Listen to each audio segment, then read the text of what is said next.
For decades, the Philippines was known for its beautiful islands, hard-working people, and overseas workers, but not for mega-projects, advanced infrastructure, or engineering miracles.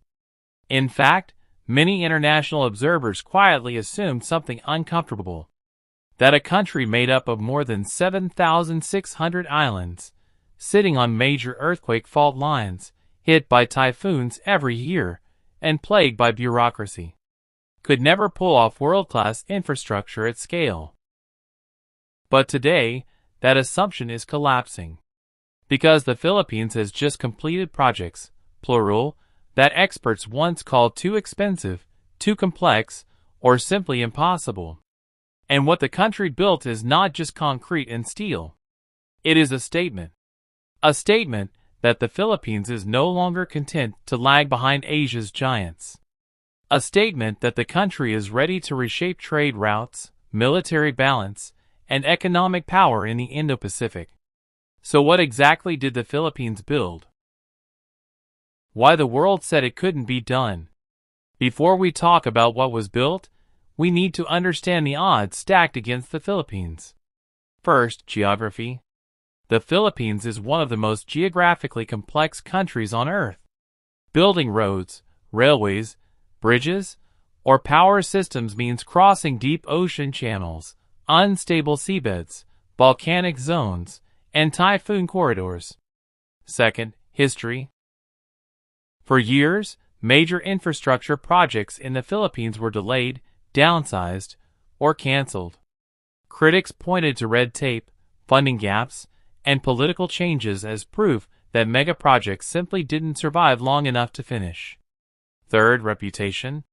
International media often compared the Philippines unfavorably with neighbors like China, Japan, or South Korea, countries famous for bullet trains, megaports, and futuristic cities. So when Philippine planners proposed massive bridges, new energy hubs, expanded ports, and next-generation transport networks, global skepticism was immediate.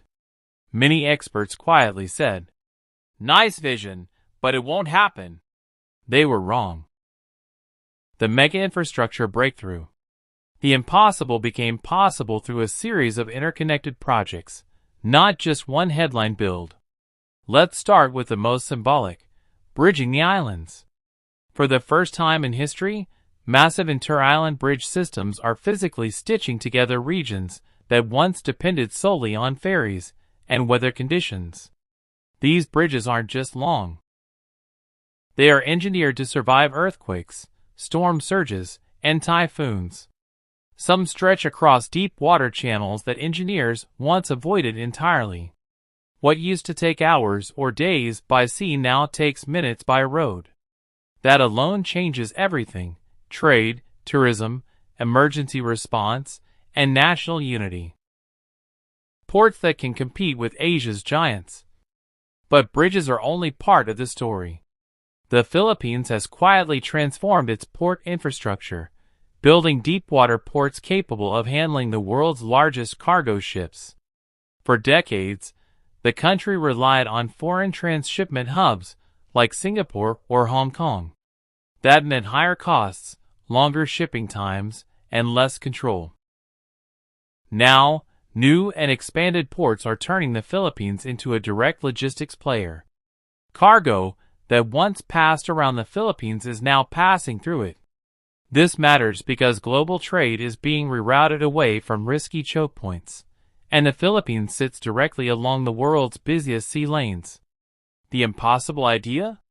That the Philippines could become a logistics hub. It's happening.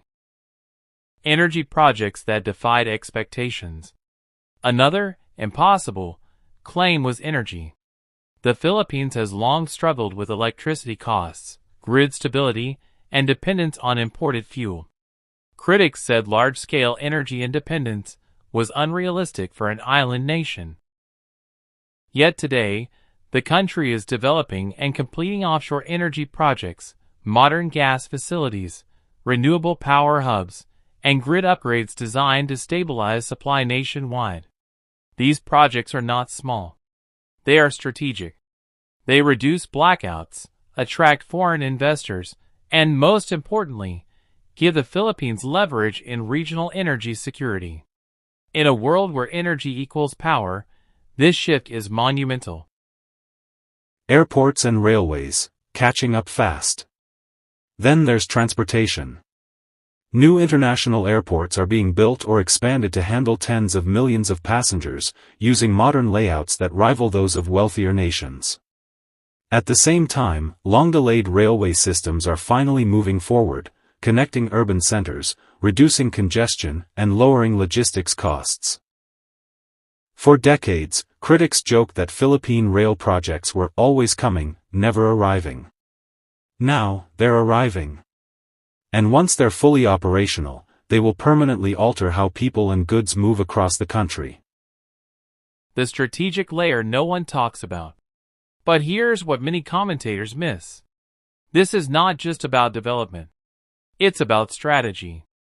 As tensions rise in the South China Sea, global powers are paying close attention to infrastructure, not speeches. Ports, runways, bridges, and energy facilities are dual-use assets.